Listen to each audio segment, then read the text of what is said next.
How to study without losing motivation.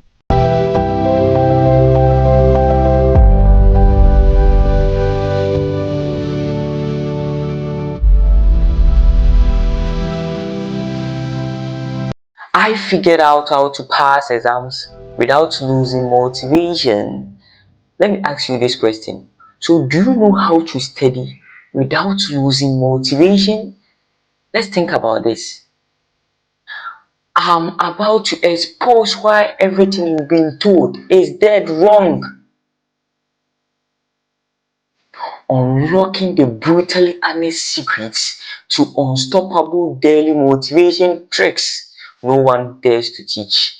Prepare to be challenged, and I'm not here to sugarcoat the truth.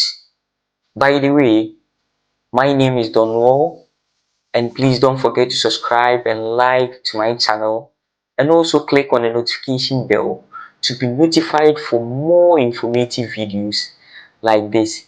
Thank you, and please, my channel is for educational purpose only.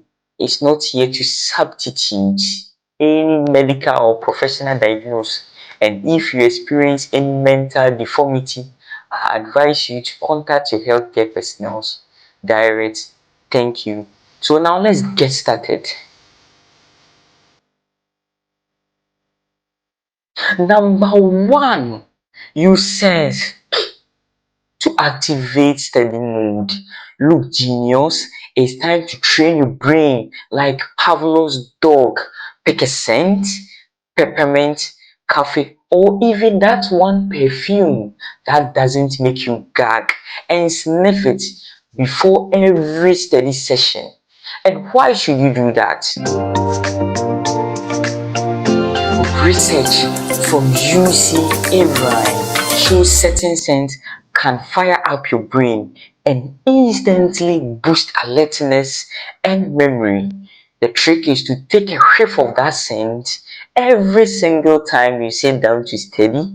Your brain will start linking it with focus time, snapping your mind into study mode automatically. It's basically Pavlov's dog training. In his other experiment, Pavlov presented the dogs with the food, and then the dogs salivated. As we already know, the food was the unconditioned stimulus and salivation was an unconditioned, that is, innate, response. Then Pavlov sounded the bell, a neutral stimulus, before giving the food. After several repeats or trials, the dogs salivated when they heard the bell even when no food was given. As we can see, the bell had become the conditioned stimulus and salivation had become the conditioned response.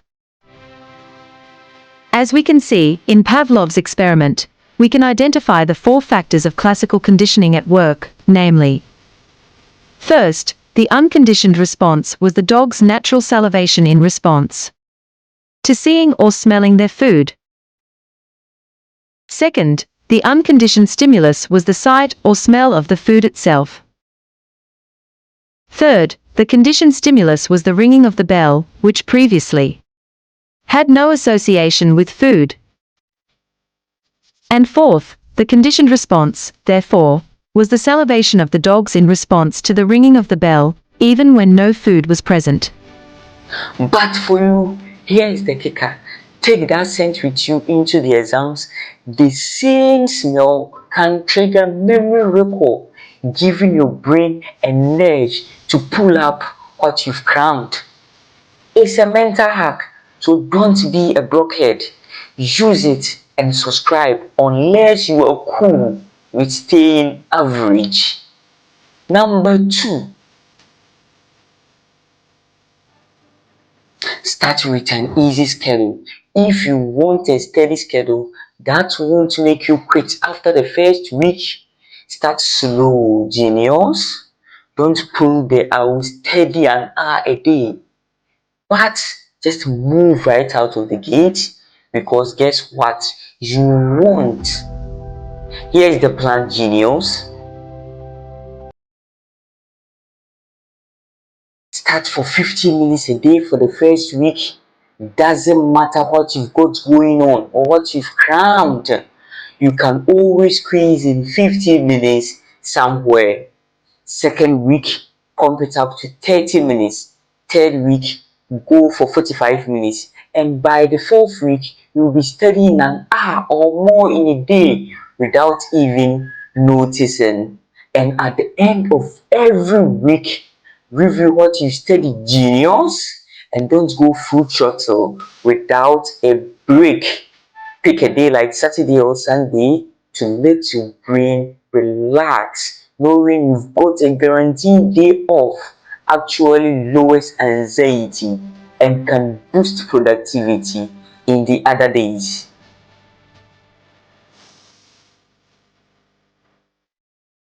Now tackle the subject that you need more focus on the days you wake up feeling pumped, and if possible mix it up so that you are not cramming all the boring stuff in a row and then throwing in the towel. Lastly, don't say I have to study. Forget that I have to study nonsense and start saying I want to study. Yeah, this sounds ridiculous, but hear me out. It's all about tricking that lazy brain. When you start saying I have to study, your brain immediately throws a fit like a kid who doesn't want to clean their room. It feels like punishment. But when you try saying I want to study, this flips the whole vibe, making it something you're choosing to do or almost you are in control of. Now, instead of dragging yourself to the desk like a chore, you are striving over because you are the one calling the shots, genius. A study in motivational psychology backs this up. Shifting from obligation to choice taps into something called intrinsic motivation. Basically, the stuff that makes you do things because you actually care about them. It's a mind trick, but it works. Your brain loves feeling in control, so play along. Say, I want to study every time and watch it get easier. Don't be a blockhead and use that power to get what you want. If you like this video, don't forget to like, subscribe, and click on the notification bell to be notified for more astonishing videos like this. Thanks for working with Donwell, and I hope to see you in my next video. Bye bye.